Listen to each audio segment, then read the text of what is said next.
anotei todas as observações dos companheiros, brilhantes, precisas, concisas, cirúrgicas, e estava aqui pensando das minhas anotações, será que eu comento as contribuições? Será que depois da palestra eu posso comentar? Não sei o que fazer, ou abrir a perguntas no final, talvez. Bom, enfim, aí estou achando melhor eu partir para a exposição que eu tinha preparado, que não vai contemplar tantas inquisições, né, tantas perguntas, mas pode ser que eu consiga ir tocando dessa forma. Trouxe aqui uma reportagem do jornal de hoje, do Valor Econômico, com um título dizendo: logística deficiente desafia nova super safra agrícola. Caramba! O Banco Mundial estima que o custo da ineficiência do transporte no Brasil é equivalente a 6% do PIB. E mais, por ano. Ou seja, chega a cerca de 250 bilhões de reais o nosso prejuízo anual pela nossa ineficiência logística. O Brasil tem que ser pensado grande. Eu acho que a gente não pode pensar mais no Brasil do século XIX. Nós temos que pensar no Brasil já do século XXII, se é que nós queremos sobreviver como grande potência mundial e termos dias melhores para todos nós. Alguns dessas telas aqui o Dr. Pastore já passou, mas eu vou tentar ser também rápido. Dos fatos. O que aconteceu? Eu trabalho em fiscalização na NTT. Eu saí da rede, eu trabalhei minha vida toda como engenheiro, sou engenheiro ferroviário. E para mim é um grande prazer que eu tenho, assim, pessoal, quando eu faço uma fiscalização. Eu pego o meu auto de linha, as concessionárias me tratam bem, tem um auto de linha me esperando, e eu saio viajando pelo Brasil. Conheço todos os recantos do país que vocês possam imaginar. Sei os problemas de todas as nossas linhas em cada recanto do interior.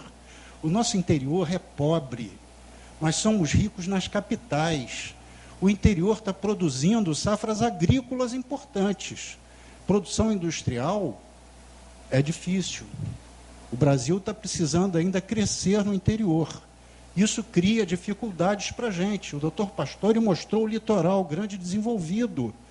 Você anda numa estrada no litoral brasileiro, está tudo engarrafado de caminhão.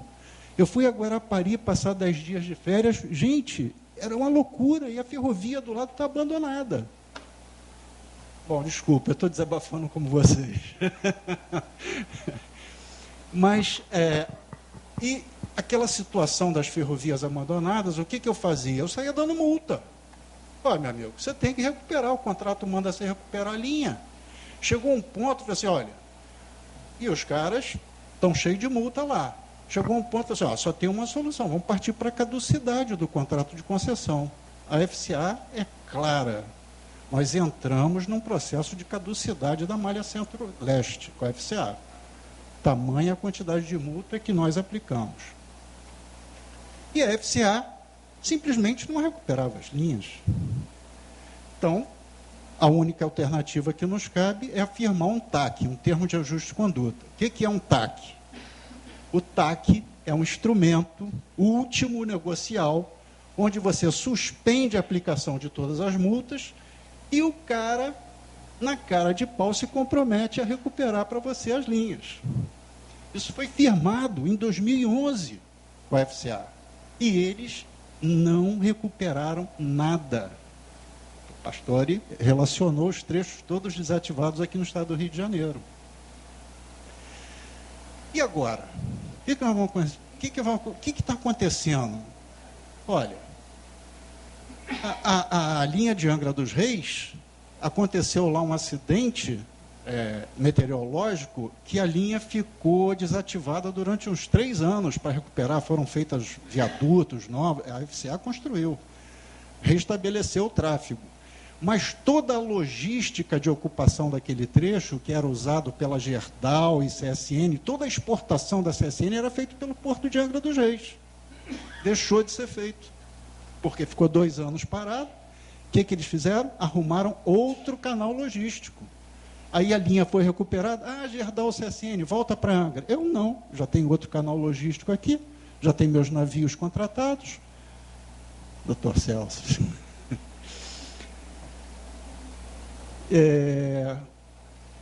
Linha Fluminense, Rio Campos. Não me lembro mais em que ano, talvez uns 5 anos atrás, deu um acidente próximo ali a Porto das Caixas, entornou um vagão de diesel num rio que escoava para a Bahia. A multa do meio ambiente contra a FCA foi pesada. E eu estive no local do acidente. Imediatamente, fui correndo, peguei o carro e fui para lá.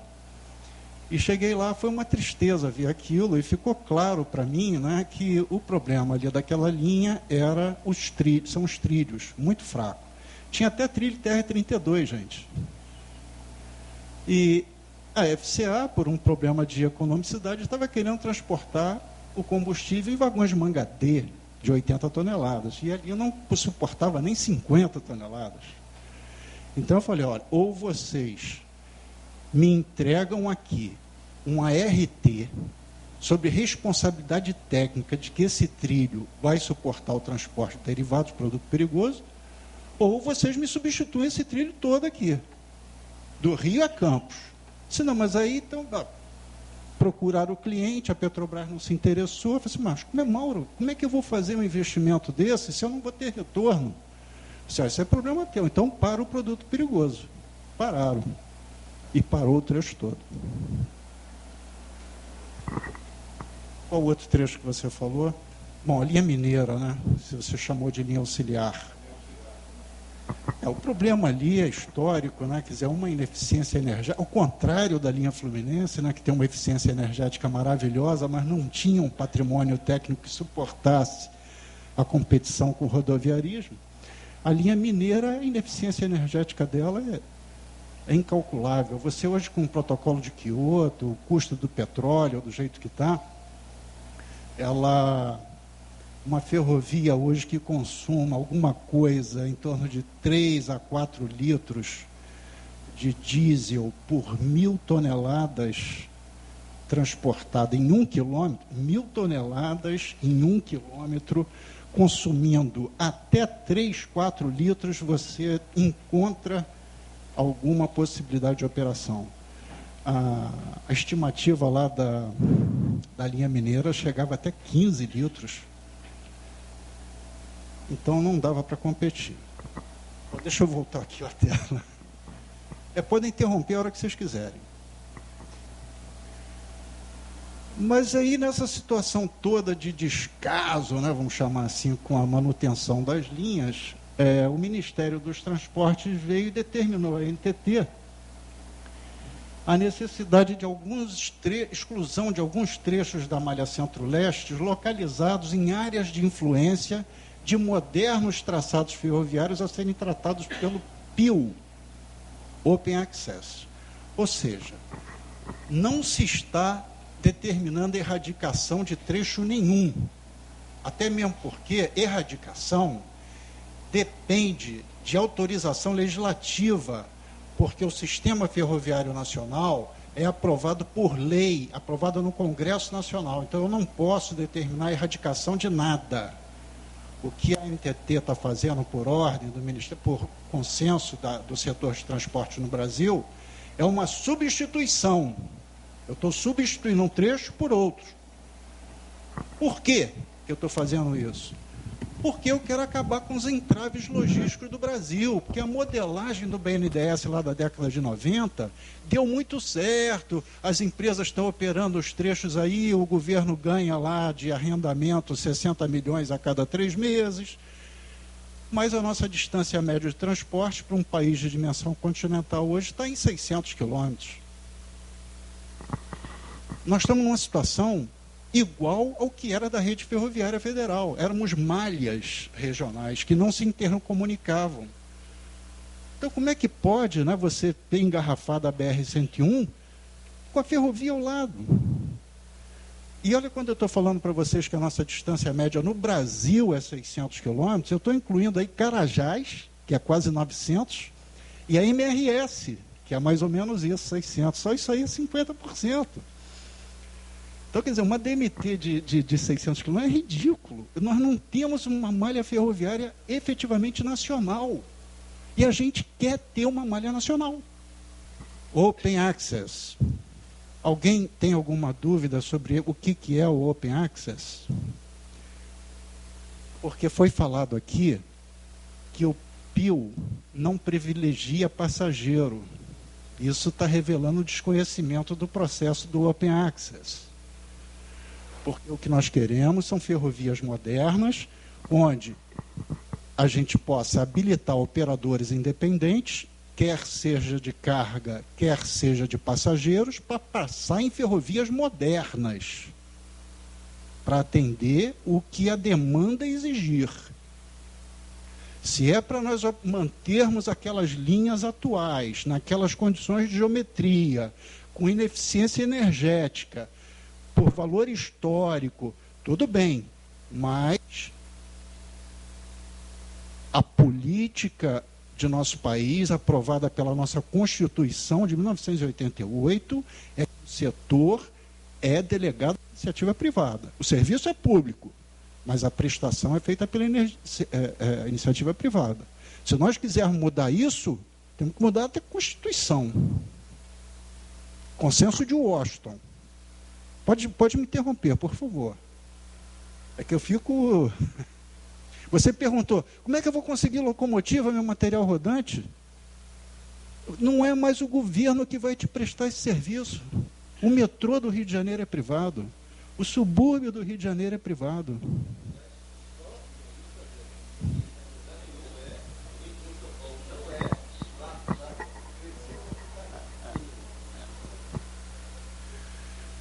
Bom, então, diante... A NTT, voltando ali...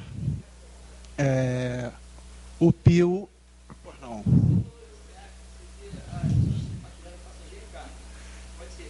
A linha, o governo... Eu vou passar uma tela mais adiante, vocês vão ver. Nós vamos licitar uma concessionária que vai construir a ferrovia. Como é que ela vai construir isso? Ela vai receber uma carta de garantia da Valec dizendo, eu te compro toda a capacidade de transporte que você instalar. Essa carta de garantia, ele consegue financiamento em condições melhores e constrói a linha. E toda a capacidade que ele construiu é da Valec, porque a Valec comprou. A Valec revende essa capacidade de transporte em trens, número de trens que a pessoa queira trafegar, para um operador independente. Eu não quero saber a carga que esse operador vai transportar. Se é uma carga perigosa, se é passageiro, se é minério, o que for. E ele paga uma tarifa de usufruição para o concessionário que construiu a infraestrutura, né? E também compra esse direito da Valec, né? Então fecha o circuito, a equação financeira ela se fecha. Carga e passageiro. Bom, então a NTT, diante dessa necessidade, publicou a Resolução 4131 e apenas que a efetivação do que está escrito na resolução depende da tomada de subsídio e de comunicação desses fatos aos usuários. Quer dizer, todas essas contribuições precisam ser encaminhadas à NTT. Essas reuniões participativas que a NTT realiza, né, ela colhe, como o doutor já falou, e tem o objetivo de obter o que for de contribuição das pessoas, a manutenção da própria linha, o aproveitamento de trechos, a utilização para a mobilidade urbana e outros pleitos qualquer relacionados à linha, né? Sobre esse tema específico, né, de substituição de trechos, cinco tomadas de subsídio já foram divulgadas pela NTT. As duas primeiras em relação aos projetos, né, que vão substituir aquelas linhas que vão ser devolvidas, que é essa nova linha Rio de Janeiro-Vitória. A segunda é de Uruaçu, Campos de Goytacazes, e o regulamento do operador ferroviário independente, que é o que eu estou falando para vocês, que é o cidadão que vai operar os trens das linhas do PIL e não da concessão da década de 90. Essa que está objetivando a resolução 4131, que é a 019. E tem uma outra que eu chamo a atenção de vocês, que está vigorando, a revisão da agenda regulatória da NTT, de ano 2013 e 2014. Todo o nosso trabalho é feito em cima de agenda regulatória. Se algum de vocês apresentar qualquer... Não, eu acho que a NTT daqui para frente deveria se dedicar a esse assunto. Encaminhe para a gente que nós vamos trabalhar nos próximos anos em cima do estudo daquela área específica. Então, sobre a malha Centro-Leste, estamos realizando 6 reuniões participativas, né, nessas cidades que estão ali, além das reuniões já realizadas no Rio de Janeiro, Vitória e outros estados sobre os projetos dos novos trechos. Acesse a NTT Gov.br. Lá embaixo da página, bem central, tem um ícone, reuniões participativas e tomadas de subsídios, que vocês têm acesso também a todos aqueles dados que o doutor Pastore mostrou. Essa também já foi uma transparência passada, né, que mostra aí toda uma estruturação da malha ferroviária nacional. Essa malha está sendo concebida sem entraves geométricos, sem entraves de bitola. Nós não vamos ter interferência com cidade, as linhas vão ser vedadas, nós vamos ter velocidade, nós vamos ter características geométricas. Essa é toda a malha da FCA. Se você comparar, depois eu tenho uma outra tela que eu comparo o PIL com essa malha da FCA. Os trechos em azul são os trechos economicamente viáveis. A linha da Bahia, né, a partir ali de Minas Gerais. O trecho da linha Fluminense, que é o Rio-Vitória. O trecho também da linha transversal, Campos Recreio. E um pequeno trecho ali da linha mineira, onde hoje é feito lá aquele transporte de bauxita para o Antônio Hermílio de Moraes, em São Paulo. E o resto da linha mineira em verde são trechos antieconômicos. Inclusive ali no Rio de Janeiro, aquele trecho Ambaí-São Bento. Ambaí-São Bento, eu era recém-formado na rede ferroviária e era um trecho que foi concebido pela empresa como a salvação da rede ferroviária federal. Não sei se o doutor Almir Gaspar lembra disso. Porque ele possibilitaria o acesso da MRS à refinaria Duque de Caxias. E todo um polo logístico que ia se criar ali na região de Duque de Caxias. E a rede despendeu uma fortuna para construir esse trecho Ambaí-São Bento. Concluiu a obra que ficou um brinco e nunca passou um trem naquele trecho. Nunca. Por quê? Porque não se conseguia cliente para embarcar ali. Ou seja, a nossa história ferroviária foi sempre assim. A gente parece que visualizava uma coisa muito bonita, gastava um dinheirão naquilo e não conseguia o retorno, porque os usuários não estavam interessados. Outros exemplos são aqueles 200 vagões cegonheiros que foram comprados com a inauguração da fábrica da Fiat em Betim, a rede ferroviária achando que poderia transportar todos os carros da Fiat e nunca transportou um carro, e os 200 vagões se perderam. Bom, é terrível. Bom, vai ficar então a FCA só com aqueles trechos em amarelo que são os mais, que apresentam maior densidade de transporte. Foi comentado aqui a questão da diferença entre a deliberação 121, eu acho, e a resolução 4131, quando se comparou a extensão em quilômetro dos trechos que estavam... É naquela época que eu falei para vocês em que a gente multava porque os caras não estavam recuperando trechos, eram trechos abandonados. Você, olha, você tem uma obrigação contratual de manter e não está mantendo, mantenha. E aí, então, saiu a deliberação exigindo, ó, se você não manter, tem que manter isso aqui. Relacionamos todos os trechos e demos a extensão em quilômetros de trechos que estavam com a manutenção postergada. Isso é uma coisa. Agora, um trecho que está abandonado não significa dizer que ele é antieconômico. Um trecho abandonado, ele pode ser viável economicamente se ele for recuperado, porque ele se torna atrativo ao transporte. Então é preciso saber exatamente uma coisa, e o apetite, né, que a concessionária tem para fazer aquele investimento.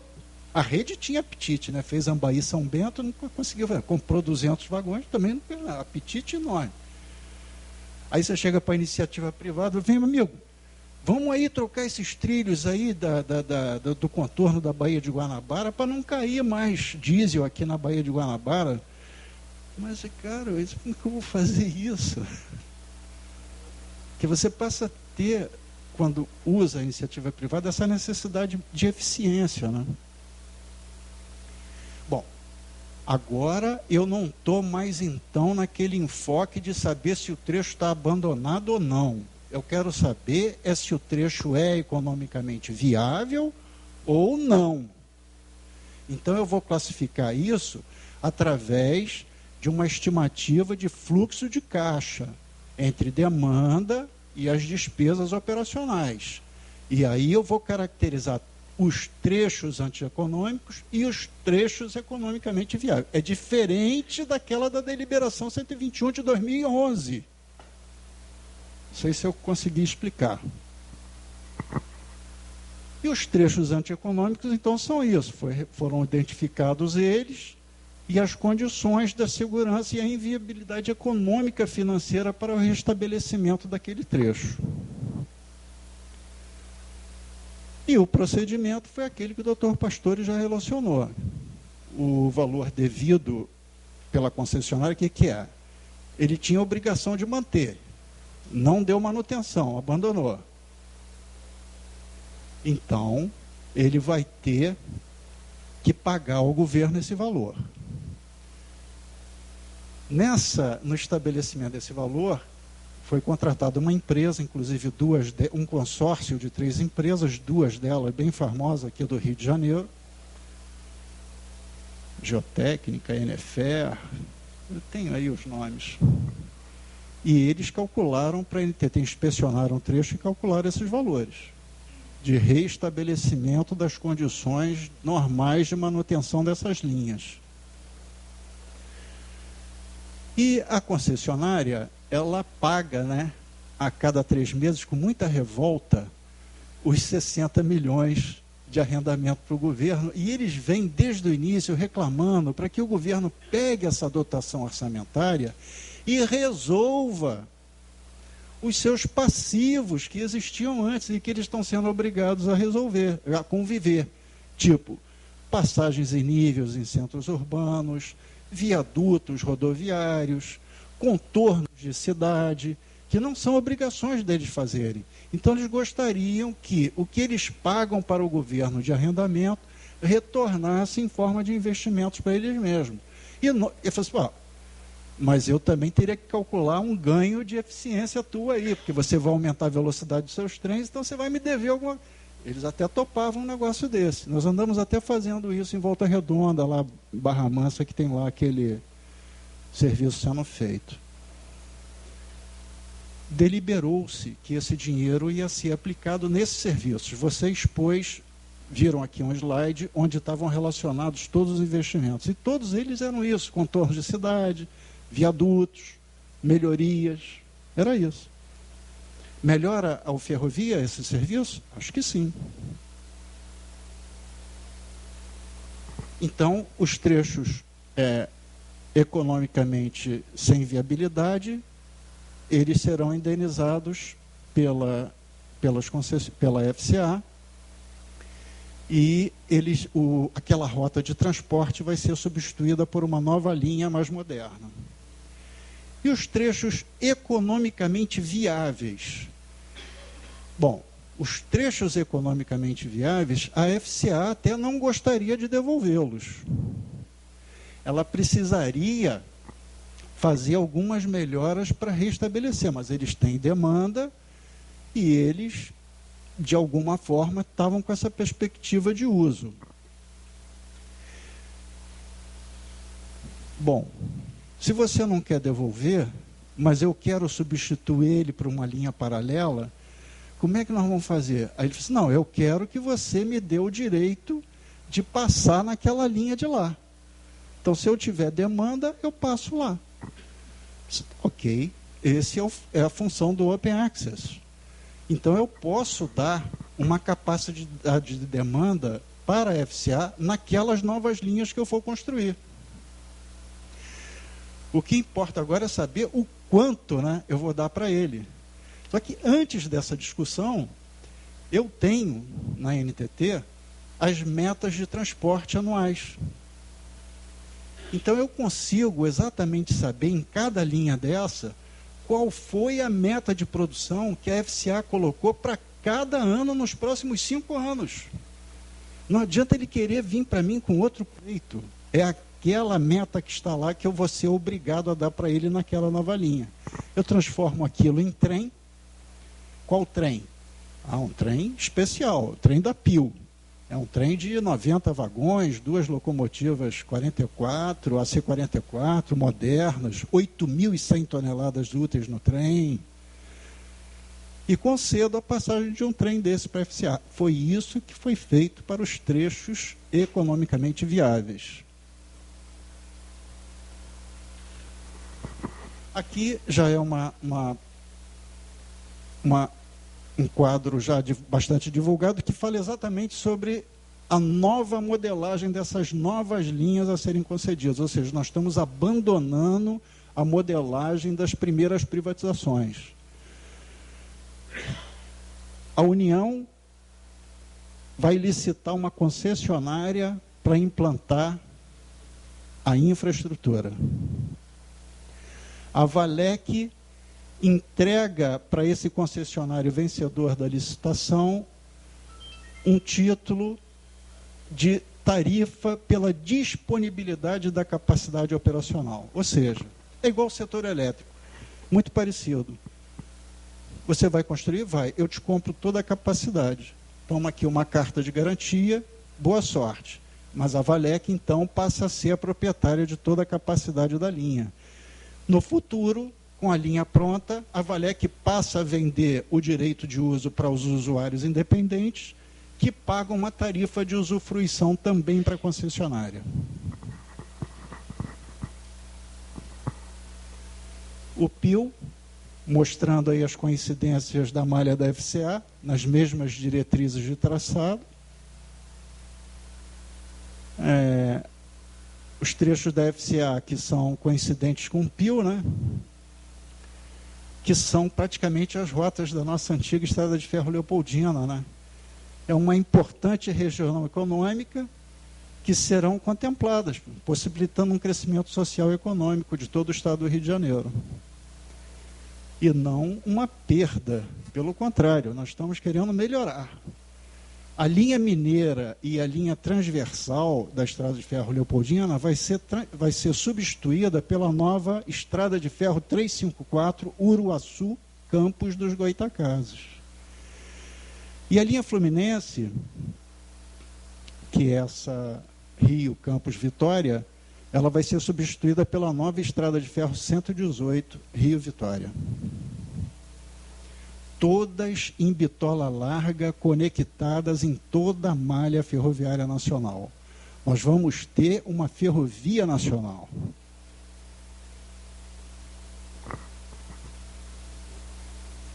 Então, essa evolução dos trechos da FCA, ela se deu em prol de interesse público. Esse interesse público é que está sendo alegado em todo o processo da NTT, do Ministério dos Transportes, do DENIT. E as rotas, né, dos novos trechos das PIL serão conectados na mesma bitola em um novo modelo regulatório e alcançam soluções para a modelagem da década de 1990 por malhas. Quer dizer, nós vamos estar solucionando os problemas da década de 90, que foi feita por malhas, né? E, ao entregar novos trechos de OpenRCE, tornaremos a logística mais eficiente, moderna, na busca de uma malha ferroviária, enfim, nacional. A FCA concordou com a devolução dos trechos requeridos pelo governo. Em contrapartida, ficou garantida uma indenização em obras, dívida dos trechos antieconômicos, e uma quantidade de capacidade operacional a ser utilizada nos novos trechos do PIL, crédito de trechos economicamente viáveis. Aqui, embora o crédito que eu estou falando não é financeiro, é um crédito de direito de passagem, né?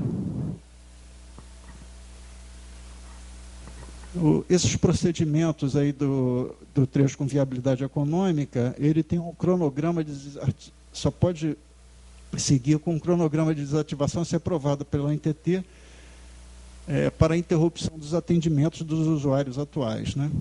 E será assegurado